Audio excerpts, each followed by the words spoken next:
이 말씀 중심으로 유다서 강의 12번째 가지 말아야 할 가인의 길, 이것이 오늘 말씀의 주제입니다. 세상 지금 한창인 것 같지만 반드시 끝날이 있습니다. 그 세상 끝날을 기록한 요한계시록에 이런 구절이 나옵니다. 요한계시록 14장 8절에 또 다른 천사 곧 둘째가 그 뒤를 따라 말하되 무너졌도다 무너졌도다 큰 성 바벨론이여 모든 나라에 그의 음행으로 말미암아 진노의 포도주를 먹이던 자로다 하더라. 무너질 것이 있는데 큰 성 바벨론이라고 했습니다. 지금은 바벨론의 세상입니다. 가장 강한 것 같고 득세하고 있는 것 같고 힘 있는 것 같은 바벨론. 이 바벨론은 하나님을 대적하여 일어난 사상, 그리고 하나님을 대적한 집단, 개인, 그리고 문화, 모든 것을 상징하는 것입니다. 이 바벨론은 반드시 무너질 날이 옵니다. 그래서 하나님께서는 성경을 통해 무너질 것, 썩어질 것, 그러나 지금 득세하고 있는 것에 마음을 두지 마라, 그의 길을 가지 말라라고 끝없이 경고하고 말씀하고 있습니다. 유다서를 통해 주시는 말씀이 그렇습니다. 유다서에 거짓 교사들이 들어왔습니다. 이들은 가만히 들어온 자요 꿈꾸는 자라고 표현되고 있는데, 유다서 5장 5절에서 10절에 출애굽 1세대처럼 불신한 자들이고 자기 지위를 벗어난 타락한 천사와 같은 자들이고 소돔과 고모라와 같이 음행한 자들이다. 나중에 드러날 것이다. 그런데 지금 모른다는 거예요. 그래서 그들을 경계하라. 이들이 얼마나 교만하냐면 마치 모세의 시체를 놓고 이것은 모세는 범죄했으니까 내가 데리고 와야 됩니다 하고 마귀가 참수한 것처럼 하나님이 하셔야 될 판단을 마치 자기가 마구 하는 것처럼 영적 교만에 빠져 있어 마음껏 판단하는 자들이다. 이들을 반드시 경고하고 경계하고 그들의 삶을 살지 말라고 말합니다. 이어서 11절에서 13절에는 구약의 3가지 사건을 예로 들면서 거짓 교사들의 오류를 폭로하고 있습니다. 첫 번째 예에서는 3가지 집단이었다면 지금 오늘 본문부터 말하는 3가지 예는 개인들로 구성되어 있습니다. 그들은 가인, 발람, 고라입니다. 그러니까 유다서에는 6가지 그룹, 3가지 그룹, 3가지 개인이 나오는데요.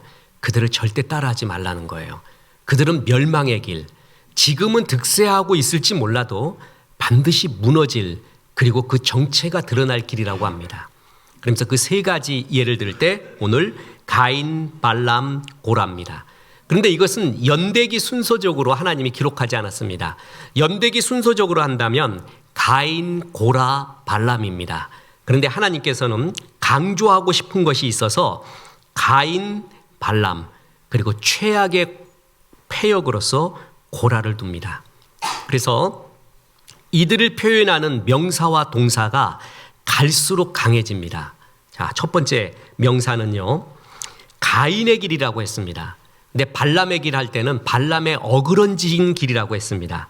그리고 고라의 길을 말할 때는 고라의 패역의 길이라고 이야기를 합니다. 갈수록 강해지죠. 동사도 점점 강해집니다. 처음에는 가인의 길로 행하였으며 라고 했더니 발람의 길로 몰려갔으며 했더니 마지막 고라의 길은 고라의 길로 멸망을 받았도다, 이렇게 표현합니다. 그러니까 이 셋 중에 하이라이트가 고라입니다. 고라가 제일 잘못됐다는, 제일 패역되고 이 길을 가지 말라는 것이었습니다.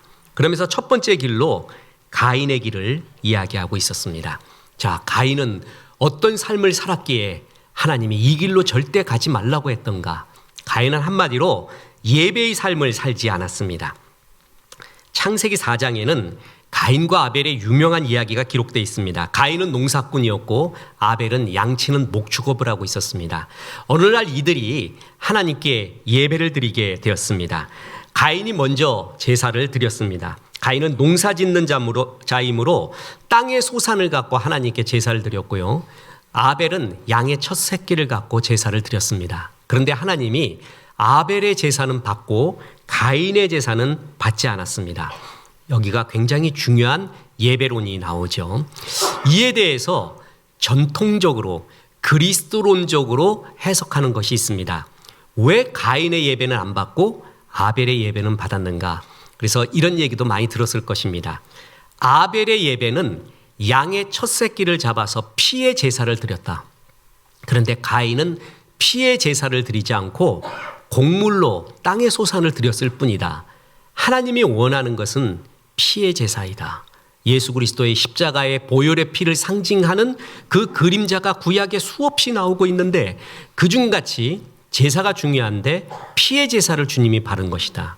피의 제사가 아닌 것은 자기가 마음대로 드리는 제사, 자기의 인본주의적으로 자기 생각대로 하나님께로 나가는 그 길은 하나님이 막으시고 하나님이 기뻐하는 피의 제사, 하나님이 인정하는 길로 오는 자를 받으신다라는 것이 전통적인 그리스도론적인 해석입니다. 이것이 틀렸다고 볼 수는 없습니다. 그런데 굉장히 무리가 있는 것은 사실입니다. 왜냐하면 피의 제사는 모세의 율법을 통해 주어지게 됩니다. 그러니까 모세를 통해 하나님이 율법을 줄 때 죄를 범한 인간이 하나님께 나갈 수 있는 올바른 방법 중에 하나가 뭐냐 하면 피의 제사를 통해 피 흘림이 없은즉 죄사함이 없느니라. 그러면서 피 흘리는 제사를 그때 가르쳐 줍니다. 그런데 지금 가인과 아벨은 아담의 후손인 바로 아들들이잖아요. 이들이 그 얘기, 피의 제사에 대한 이야기를 들었을까? 그것은 퀘션 마크가 있는 거예요. 추측할 수가 없는 거예요. 또 하나, 지금 가인은 농사꾼입니다. 농사꾼은 당연히 땅에 소산 곡물을 드리는 거죠. 그리고 아벨은 목축업을 하고 있습니다. 그래서 당연히 양을 잡아 드리는 거죠. 이 논리대로 한다면은 가인에게는 굉장히 불합리하고 불리한 것입니다. 농사 짓다가 어디 가서 개를 잡아올 수도 없고 어디 가서 소를 잡아올 수도 없고 어디 가서 양을 잡아올 수도 없고 늑대 잡아올 수도 없고 그렇잖아요. 그 아벨은 늘 하던 게 그 일인데 말이에요. 그래서 이런 것에 가인이 불평을 할 수도 있고 불합리하다, 불리하다라고 말할 수도 있는 것이 있습니다. 이 피의 제사의 이야기는 교리를 통한 성경 해석이었습니다. 그러니까 우리가 피의 교리가 있어요. 그리스도인의 피를 통한 죄사함의 교리를 갖고 있거든요. 그 교리를 통해서 성경을 보니까 그쪽으로 맞추는 경향이 있는 것입니다. 이 교리가 틀린 것이 절대로 아닙니다. 그런데 성경 해석에서 더 중요한 것은 성경 그 자체가 무엇을 말하는가를 봐야 됩니다. 그것이 더 중요한데 가인과 아벨의 제사는 이미 왜 가인의 제사를 안 받고 아벨의 제사를 받았는지에 성경 그 자체가 말해주고 있는 것이 있다라는 것입니다. 그것이 더욱더 우리가 살펴봐야 될 내용입니다. 뭐냐 하면은 가인은 재물만 잘못된 게 아니라 가인의 삶 자체가 악했습니다. 가인의 삶 자체가 삶의 예배를 드리지 않았던 것입니다. 그래서 하나님이 안 받으신 것입니다. 보십시오. 창세기 4장 5절. 가인과 그의 재물은 받지 아니하신지라. 자, 따옴표한 걸 보세요. 가인의 재물을 받지 않은 게 아니라 가인과 그 재물이죠. 가인 그 자체, 가인의 삶 자체를 하나님이 싫어하셨다라는 것입니다. 그러면 아벨의 제사는 왜 받아들였는가? 4장 4절입니다. 아벨은 자기도 양의 첫 새끼와 그 기름으로 드렸더니 여호와께서 아벨과 그의 제물은 받으셨으네. 여기도 나오죠? 아벨과 그의 제물이에요. 그러니까 아벨의 제물만 받으신 것이 아니라 아벨과 그의 제물, 아벨의 삶 자체를 기뻐했습니다. 그러니까 가인은 한마디로 뭡니까? 형식적인 예배는 드렸지만 그의 삶의 예배, 하나님 앞에 선한 삶이 아닌 악한 삶이었다라는 것입니다. 그래서 그 제물, 그 예배를 받지 않았습니다. 좀 더 구체적으로 들어가겠습니다. 아벨은 하나님께 정말 소중한 것을 드렸습니다. 보세요. 창세기 4장 3절. 세월이 지난 후에 가인은 땅의 소산으로 제물을 삼아 여호와께 드렸고, 자, 그냥 뭐라 그랬어요? 구절을 잘 보세요. 땅의 소산으로 드렸죠. 땅에 소산 드리는 것 잘못된 것 아닙니다. 왜냐하면 그가 자기가 할 수 있는 최상이에요. 저는 찬양을 세 가지를 잊지 못합니다. 내가 구원받기 전에 불렀던 그 미국인 선교사님들의 그 찬양단의 찬양은 지금도 잊지 못합니다. 저의 찬양의 고향입니다. 그때 이미 마음이 열렸죠. 또 하나는 킴 웍스라는 한국 출신의 맹인 가수, 고아 가수가 I love Jesus, Jesus I love you 5분 동안 그 얘기하며 불렀던 그 특송, 그걸 잊지 못합니다. 또 하나가 86 아시안 88 올림픽 때 학교로 찬양단, 마라나타 찬양단 초청을 했는데 거기서 찬양 집회를 하는데 거기서 아프리카에서 은혜 받은 추장 아들이 있어요. 그가 찬양을 하는데 그 찬양을 잊지 못합니다. 타잔 복장을 하고 와가지고 찬양이 뭐냐면 창과 방패를 돌리는 거예요. 전에는 싸움 나가기 전에 이걸로 부족의 전사들의 싸움이었어요. 그런데 이제는 하나님을 찬양하는 걸로 바뀌는데 자기가 배운 게 이거밖에 없어요. 우리 같이 화음을 배운 것도 아니고 주 여호와 광대하시니 살아계신 주 이런 거 배운 적이 없어요. 그냥 찬양이 나오면 춤을 추는 거였어요. 그런데 그게 그렇게 잊혀지지 않아요. 그는 그것이 최상이었거든요. 가인도 땅의 소산을 드리는 건 최상입니다. 그런데 문제는 그냥 땅의 소산을 드렸습니다. 아벨은 다른 걸 드립니다. 양을 드리되 다른 것을 드렸습니다. 보세요. 다시 창세기 4장 4절. 아벨은 자기도 양의 뭐라 그랬습니까? 첫 새끼와 그 그림이에요. 이게 중요합니다. 히브리 사람들이 또 성경에 처음 걸 드린다는 것, 그것은 최상의 것을 드린다라는 의미입니다. 그러니까 아벨은 최상의 양을 드렸습니다. 예배의 정신은 뭐냐면 흠없는 것, 최상의 것을 드리는 것입니다. 아벨은 하나님 앞에 흠없는 것, 최상의 첫 새끼를 드렸는데 가인은 뭐예요? 그냥 땅의 소산 아무거나 드렸다라는 것입니다. 그죠? 우리는 하나님 앞에 설교 때 많이 강조했습니다. 부스러기 드려서는 안 됩니다. 남는 시간, 남는 돈, 남는 열정, 남는 마음을 드려서는 안 됩니다. 최상의 것을 드려야 됩니다. 그게 하나님께 드리는 예배의 정신이라는 것이죠. 그런데 가인은 그냥 드렸습니다. 그런데 아벨은 최상의 것을 하나님 앞에 드리게 되었습니다. 그래서 하나님이 이 예배, 아벨의 예배를 기뻐 받으신 것입니다. 네, 보십시오. 신학교마다 지금 큰일 났습니다. 학생들이 오지를 않습니다. 그래서 전부 미달입니다. 침례 신학대학뿐만이 아니라 많은 신학교가 전부 거의 그렇습니다. 1970년대 이제 교회 간판만 세워놓으면 부흥하던 시대는 지나갔습니다. 교인들의 수는 감소되고요. 신학생의 수도 감소되고 퀄리티도 그러니까 점점 더 떨어져 갑니다. 이런 가운데 여러분 그것은 우리가 스스로 초래한 결과이기도 합니다. 우리의 자녀 중에 제일 최상의 자녀를 하나님께 드려야 됩니다. 신학교 가는 것은 하나님의 은혜와 본인의 결단이 있어야 됩니다. 부모가 강요해서 되는 건 아닙니다. 그런데 우리는 부모님들은 최상의 우리의 자녀를 보고 늘 보내는 학과가 있습니다. 그런 학과만 꾸면 안 되고 정말 그런 꿈은 안 꿔봤습니까? 얘가 주의 종이 되면 참 좋겠다. 그래서 하나님 말씀 전하면 나의 최고의 자식이 그런 일을 하면 얼마나 좋을까라는 생각은 꿈에도 하지 않기 때문에 그 결과가 지금까지 우리에게 오는 것입니다. 내 자녀가 그 길을 간다면 축복을 해줘야 돼요. 똑똑한 내 자녀가 거기 가는구나 그런다면 좋아해 줘야 되는데 그러면 어떻게 됩니까? 우리의 전체의 신학의 수준, 모든 수준은 떨어지게 돼 있습니다. 주께 최상의 것을 드려야 되는데 드리지 못한 우리의 결과를 우리가 받고 있는지도 모릅니다. 아벨은 양의 첫 새끼, 최고의 아름다운 것을 주 앞에 드렸습니다. 그러나 가인은 그냥 부스러기를 드렸습니다. 하나님을 거지같이 여긴 것입니다. 하나님 그런 예배를 기뻐하지 않았다라는 것입니다. 그리고 또한 가인은 이미 악한 삶을 살고 있었습니다. 다시 말합니다. 그는 하나님께서 가인을 거부한 것은 가인의 재물만이 아니라 가인과 그 재물이었습니다. 가인 그 자체였습니다. 가인은 어떤 삶을 살았을까요? 이미 악한 삶을 살고 있었습니다. 창세기 4장 7절 보십시오. 내가 선을 행하면 어찌 낯을 들지 못하겠느냐. 이미 그는 악한 삶을 살고 있었습니다.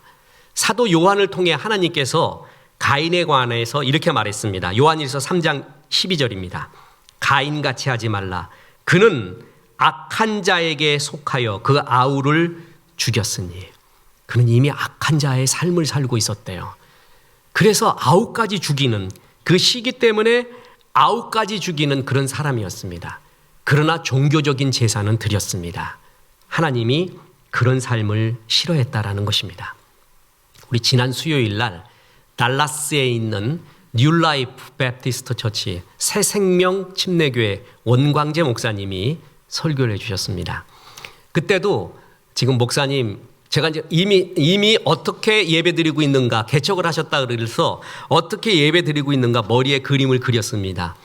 어느 교회, 미국의 어느 교회에서 배려해 주셨죠.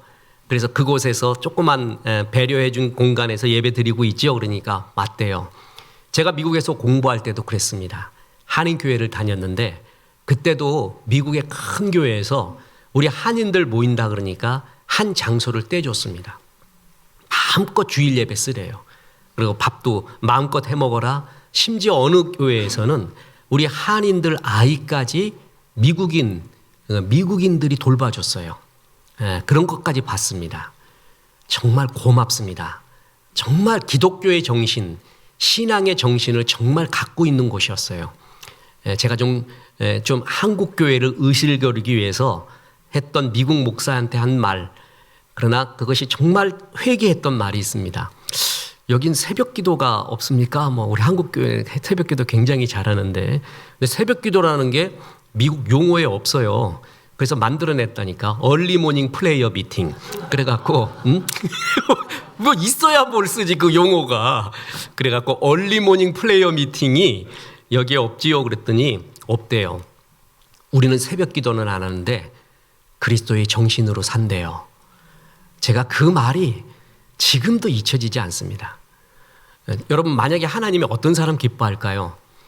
새벽 기도도 하고 철야도 하고 다 하는데 밖에 나가면 그리스도의 삶을 안 살아. 근데 어떤 사람은 새벽 기도도 안 하고 금요 철야도 안 하는데 밖에 나가면 일상의 삶이 그리스도의 예배의 삶이에요. 하나님이 어떤 걸 기뻐할까요? 둘 다 하는 것이 최고라고 봅니다. 둘 다 하는 것이. 근데 그 말이 잊혀지지가 않습니다.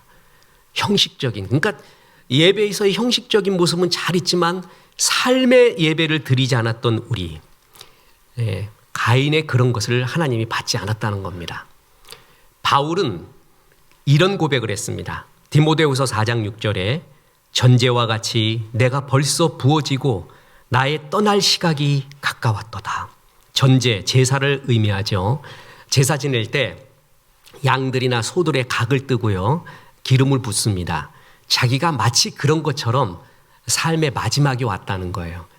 이 이야기 속에서 알 수 있는 게 예수를 만난 이후 바울의 삶은 자기의 삶을 제사의 삶, 예배의 삶으로 보았습니다.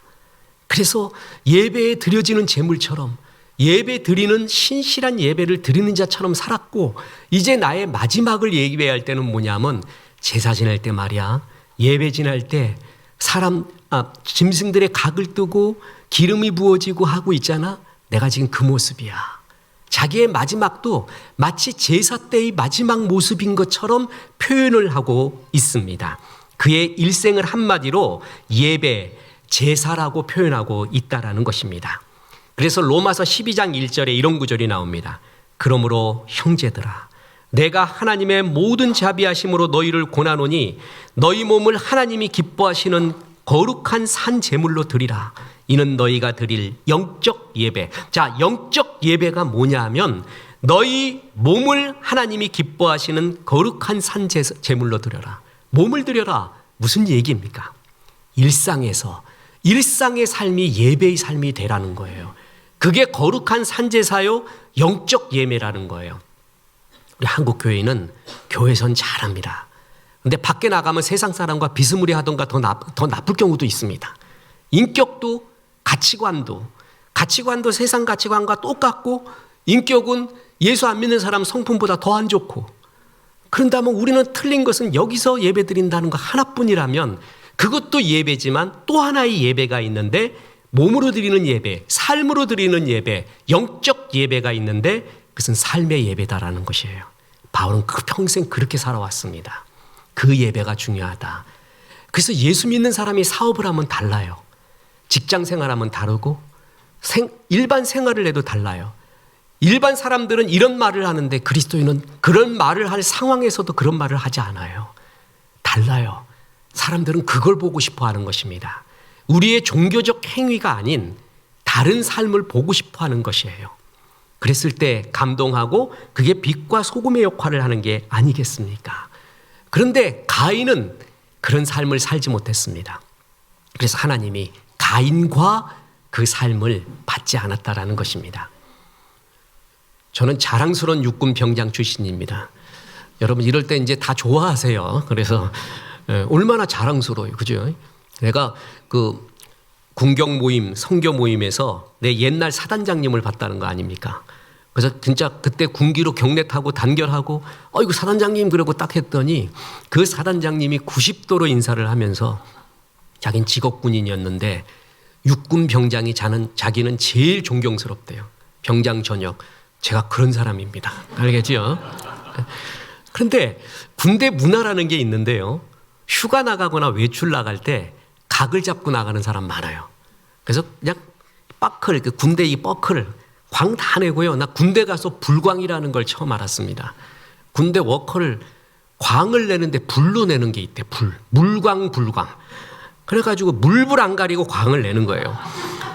진짜 파리가 앉으면 떨어질 것 같아요. 나는 그냥 구두 솔로 축축축축. 나도 내 지금 저 구두도 결혼식 가기 전에 한번 구두 솔로 이렇게. 그냥 그렇게 사는데 그렇게 각을 내고 여기도 막 칼날이 서요. 근데 모자도 그렇고 말이에요. 그것도 멋진 군대 복장입니다. 근데 또 하나의 군대 복장이 있습니다. 무릎도 다 헤어지고 땀투성이고 그리고 막 어떨 때 땀내 쩔어 있고요. 찢어져 있고 어떨 때는 피도 나 있고 나라를 위하여 정의를 위하여 싸우다가 열심히 일한 그 군인의 복장도 복장 아니겠습니까? 우리의 믿음을 가리켜 현장적 믿음이라고 합니다. 산에서만 존재하는 믿음이 아니라 속세를 끊고 산에 있는 믿음이 아니라 현장 속, 일상 속에서의 믿음이기 때문에 상처적 믿음, 현장적 믿음이라고 표현을 합니다. 다 힘들어요. 믿음대로 살려면. 그런데 그곳에서 이겨내는 것이에요. 그래서 그 믿음이 위대한 것이에요. 우리의 몸이 다 헤어지고 그리고 땀투성이이고 찢어질지라도 하나님이 그 옷을 기뻐하는 거예요. 너는 정말 삶의 예배를 드렸구나. 삶의 아름다운 예배를 드리며 나한테 왔구나. 그래서 바울이 말합니다. 나를 괴롭게 하지 마라. 내 몸에는 그리스도의 흔적이 있다. 스티그마타가 있다. 예수 때문에 흘렸던 눈물, 예수 때문에 찢겼던 상처, 마음들이 내 속에 있다라고 이야기합니다. 그런 사람이 정말 아름다운 사람, 삶의 예배를 드렸던 사람이 아닐까요? 나의 이 시간은 주께 온전히 드렸던 시간이야. 이 물질은 늘 드리고 있었지만 정말 온전히 드렸던 물질의 추억, 온전히 헌신했던 마음 썼던 그 마음의 추억, 그 흔적이 있는 사람이 복된 사람이에요. 그런데 그런 건 하나도 없고 주께 부스러기만 드렸던 사람, 그렇게도 살아온 것이 안 드린 것보다야 낫지만 나중에 인생 앞에 하나님의 결산 앞에 할 얘기가 없을 것입니다. 2차 세계대전이 끝났습니다. 그때 승전국 영국에서는 대대적인 퍼레이드가 진행되고 있었습니다. 많은 승전 군인들이 각 부대의 상징 문양을 들고 영국 런던 거리를 행진하게 되었습니다. 엘리자베스 여왕을 비롯해서 수상 모든 사람들이 그 퍼레이드를 박수를 치며 환호하고 모든 군중들이 다 좋아했습니다. 그런데 어느 한 부류의 부대가 들어오자 사람들은 박수를 멈추고 일어섭니다. 일어서서 박수를 치기 시작합니다. 모자를 벗습니다. 최고의 경의를 그들에게 표합니다. 그들은 상위 군인이었습니다. 나라를 위하여 손도 눈도 파란 척도 잃은 사람들이 들어올 때 사람들은 왕이라 할지라도 수상이라 할지라도 그냥 있을 수가 없었습니다. 모두 일어났습니다. 최고의 경의를 그들에게 보여주었습니다. 우리가 하늘나라 갈 때도 그렇지 않을까요? 너 나를 위하여 이런 삶의 흔적이 있구나. 이런 눈물이 있었구나. 이런 헌신, 너의 첫 새끼를 가장 소중한 것을 드리며 살았구나 하는 그 추억이 있는 사람, 하나님은 일어서서 맞이하지 않을까요? 온 천군 천사를 다 거느리고 와서 내 종이 왔다. 내가 사랑하는 종이 왔다. 이 종을 얼마나 내가 기다렸는지 모른다. 정말 그러지 않을까요? 여러분 9988, 234 이런 얘기만 하지 말고요. 하늘나라 가가지고 주께서 기뻐하는 하나님의 영접을 받고 천군 천사의 찬양을 듣는다. 이런 것을 상상을 하세요. 그래서 아벨은 그런 삶을 산 거예요. 양의 첫 새끼를 드리며 하나님 앞에 최상의 삶을 살았는데 가인은 악한 자의 삶을 살고 주께 부스러기를 드리며 살았습니다.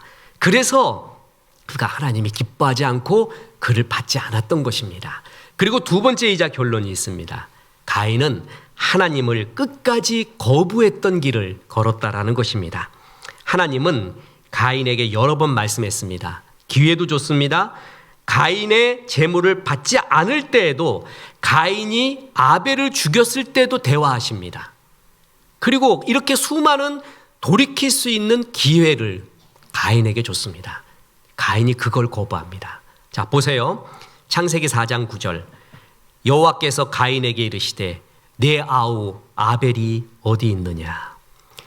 아담에게 물었죠. 범죄한 아담에게. 아담아 아담아 네가 어디 있느냐. 똑같은 말이에요. 너 뭐 했느냐 이거예요. 그때 아담이 회개했으면 얼마나 좋았을까요? 이때도 하나님께서 이 말을 하신 이유가 뭐죠? 회개하라는 거예요. 네 아우 어디 있니? 하나님 아시고 계셨군요. 죄송합니다라고 돌이키면 되는 거예요. 가룟 유다에게도 기회 주신 거 아십니까? 누가 스승님을 팔겠습니까? 하고 최후의 만찬에서 난리가 났습니다. 내가 이 떡을 집어서 주는 자, 그 자가 바로 나를 팔 자다. 그래서 가룟 유다에게 줍니다. 먹지 말라는 거예요. 이 떡 먹지 말라는 거예요. 회개할 기회를 준 거예요. 그 떡을 받습니다. 그리고 유다가 밖으로 나가니 밤이었더라. 참 성경이 기가 막힌 표현을 하죠. 밤을 향해 나갔습니다. 아벨도 마찬가지입니다. 가인도 마찬가지입니다. 네 동생 아벨 어디 있느냐. 그랬더니 그의 대답 보십시오. 창세기 4장 9절. 내가 알지 못하나이다.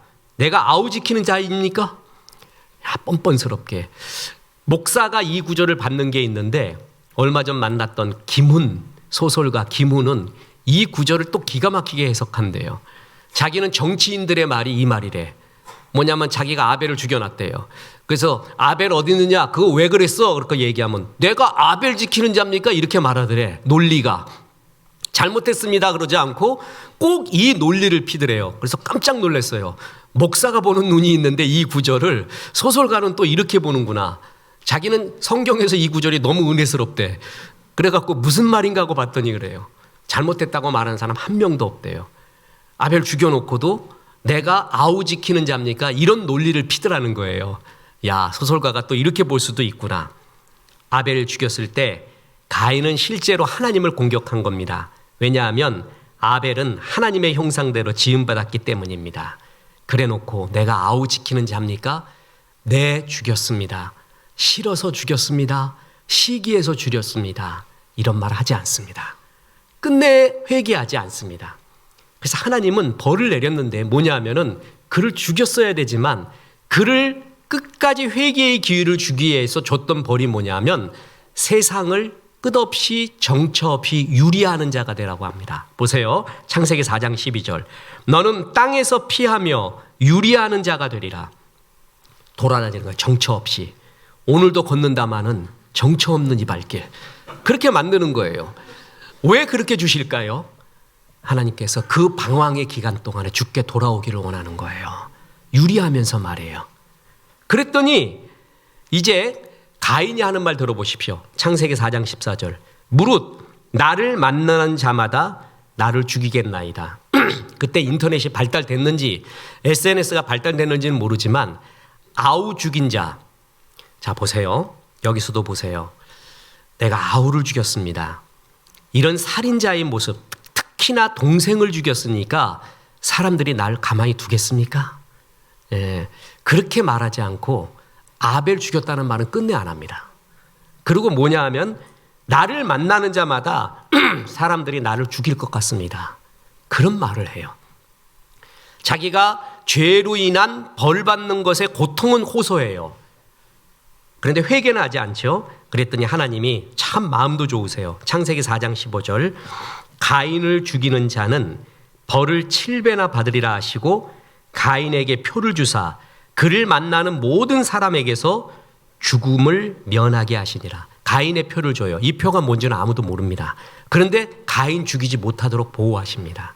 그리고 뭘 했다고요? 정처 없이 떠다니게 해요. 너 좀 생각이 나라. 회개를 해라. 그래서 돌아와라 그랬는데 자, 하나님의 벌이 뭐였어요? 유리하는 자죠. 가인은 정반대로 유리를 끝내려고 합니다. 그래서 뭐 하냐 하면 성을 쌓습니다. 그게 가인의 성입니다.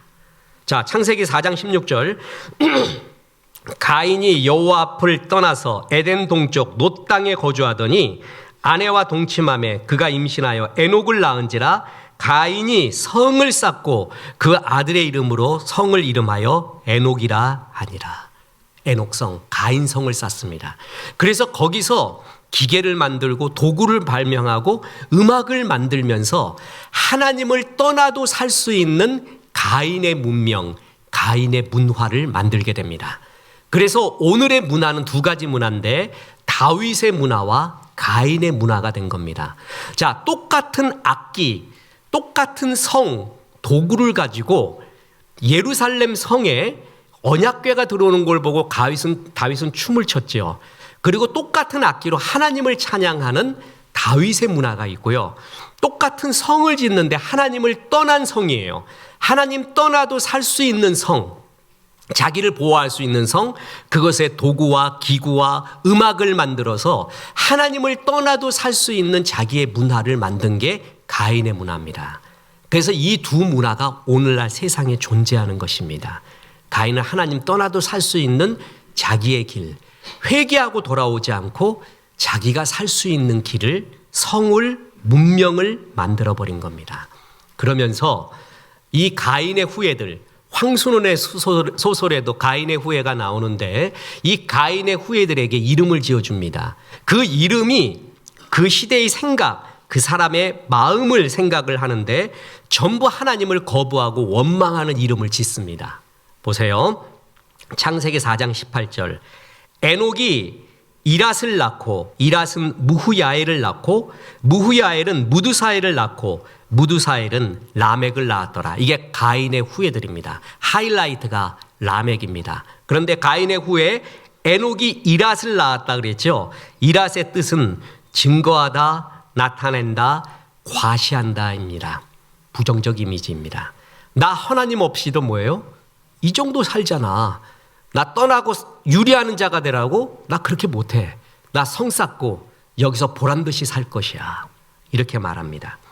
그 후에 이랏은 무후야엘을 낳습니다. 무후야엘이란 말의 뜻은 하나님 때문에 맞았다, 깨졌다라는 의미입니다. 이게 신앙 고백. 나는 하나님 때문에 날로 자아가 죽어서 하나님께 가까이 간다는 의미가 아니라 하나님 때문에 이런 댕댕이 고생을 한다, 개고생을 한다. 지금 그 뜻이에요. 그게 무후야엘이에요. 그리고 그 아들이 무두사엘인데 합성어입니다. 무두는 사람, 사엘은 스올, 지옥이라는 뜻입니다. 그러니까 무두사엘은 지옥의 사람이라는 뜻입니다. 하이라이트가 라멕입니다. 라멕은 강하다라는 뜻입니다. 나 하나님 떠나도 강하게 살 수 있어. 이 라멕이 가인의 후예의 악의 하이라이트인데 그는 가인처럼 또 살인자가 됩니다. 그리고 하나님의 거룩한 에덴 동산의 가정을 파괴하고 일부 다처를 만드는 그 시작을 라멕이 합니다. 자, 라멕이 지은 시를 보십시오. 창세기 4장 23절에 라멕이 아내들에게 이르되 아다와 실라여 내 목소리를 들으라. 라멕의 아내들이여 내 말을 들으라. 나의 상처로 말미암아 내가 사람을 죽였고 나의 상함으로 말미암아 소년을 죽였도다. 여러분, 사람 죽이고 특히 소년, 무고한 소년 죽인 것은 뭐라고 말해야 돼요? 근데 자기의 살인의 이유를 뭐라고요? 나의 상처로 말미암아, 나의 상함으로 말미암아 죽였대요. 당연히 내 상처가 상함이 그를 죽일 수 있었다라는 것입니다. 오늘날 많은 책들이요, 옛날에는 내 잘못이요, 내 탓이요 그랬는데 요즘 책들이 어떤 책이 많은 줄 아십니까? 네 탓이 아니래요. 그건 네 탓이 아니래요. 물론 그 말 중에는 내 탓이 아닌 것이 있습니다. 그런데 내 탓인 것도 되게 많습니다. 그걸 다 없애버리고 네 탓 아니니까 마음대로 살아. 본능대로 살아. 그런 죄짐은 다 범하는 거야. 지금 라멕이 뭐라 그랬냐면 사람을 죽여놓고 뭐라고 말하냐면 내 상처 때문에 죽였대요. 내가 받았던 트라우마 때문에 죽였대요. 그래서 자기의 잘못된 점을 너무나 합리화하고 회개하지는 않습니다. 그러면서 그 다음 말이 더 하이라이트입니다. 4장 24절. 가인을 위하여는 벌이 7배일진데 라멕을 위하여는 벌이 77배이로다 하였더라. 우리 조상 가인은 가인 건드리면 하나님이 7배나 갚으리라고 했지 나 건드리면 77배야. 그러고 앉았습니다. 그러니까 악의 하이라이트가 되는 것이죠. 하나님을 떠나고 거부합니다. 그리고 하나님 없이도 사는 자기의 문화와 문명을 만들어냅니다. 거기에 안주하고 회개하지 않습니다. 오늘날 참 많은 가인의 문명, 가인의 문화가 여기에 있습니다. 이 뿌리로 지금 우리까지 온 것입니다. 지금 우리의 이 거짓 교사 이 길을 가지 말라고 하면서 이들의 정체에 대해서 말하면서 우리 읽었던 본문 1장 유다서 1장 12절부터 보십시오. 너희의 애찬의 암초요 자기 몸만 기르는 목자요 바람에 불러가는 물 없는 구름이요 죽고 또 주고 뿌리까지 뽑힌 열매 없는 가을나무요 자기의 수치를 거품을 뿜는 바다의 거친 물결이요 영원히 예비된 캄캄한 흑암으로 돌아갈 유리하는 별들이라. 야, 저는 신약 성경에서 이 거짓 교사들 헛방인 사람들에 대해서 이렇게 문학적 표현 쓴 건 못 봤습니다. 이건 나중에 이제 이걸 강해를 할 겁니다. 구름 중에 두 가지 종류의 구름이 있다고 했죠. 하나는 비는 하나도 안 내리고 천둥만 치는 헛방 구름이 있고요. 어떤 구름은 소리는 없는데 비 내려주는 고마운 구름이 있습니다. 사람은 헛방이 있어요. 겉으로는 소리 지르고 폼내고 이렇게 위대하다고 말하지만 아무 하나님 나라와 이웃에 도움이 안 돼요. 어떤 사람은 소리가 없어요. 근데 고마운 비를 내려줘요. 거짓 교사들이 그런 사람들이래. 지금 그런 표현들이 여기에 문학적으로 이렇게 나오고 있습니다. 그 사람들 멋있어 보이고 큰 소리 내는 것 같지만 다 헛방이다. 열매 없는 가을나무 똑같은 것이고 자기 몸만 기르는 목자고 바람에 불려가는 물 없는 구름이고 자기 수치의 거품을 뿜는 바다의 거친 물결 포말로 부서지는 아무것도 아닌 것 같은 존재들 지금 멋있는 것 같지만 그거 아무것도 아니다. 그들의 마음을 쓰지 말라.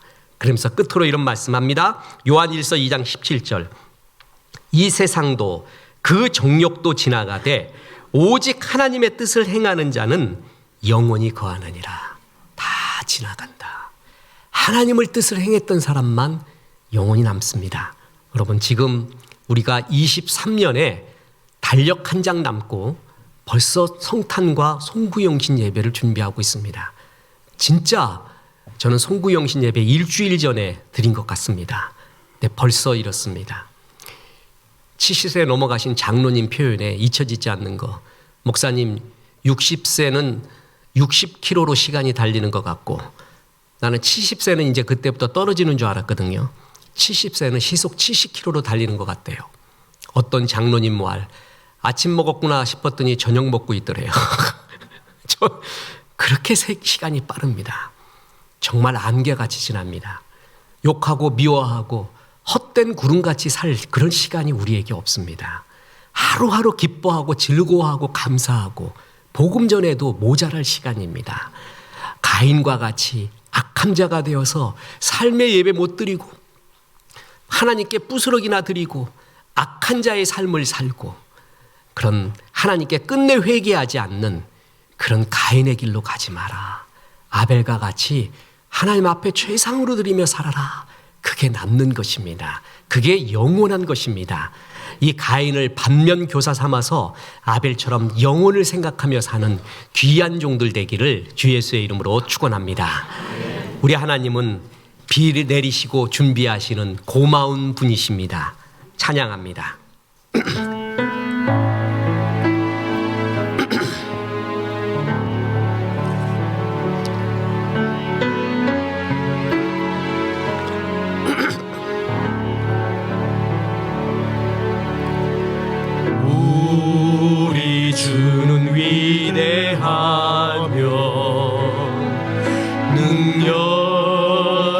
복이 많으시도다.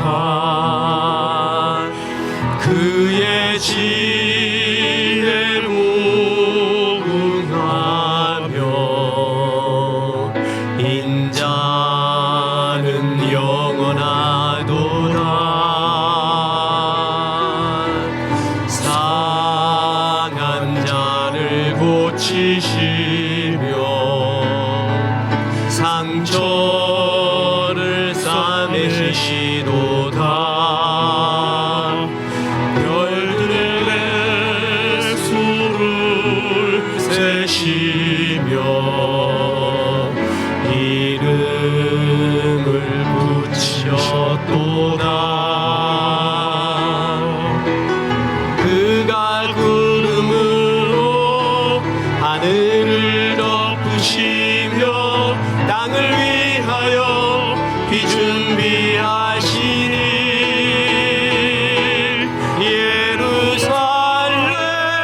예루살렘아 여호와를 찬송할지어다. 내 하나님을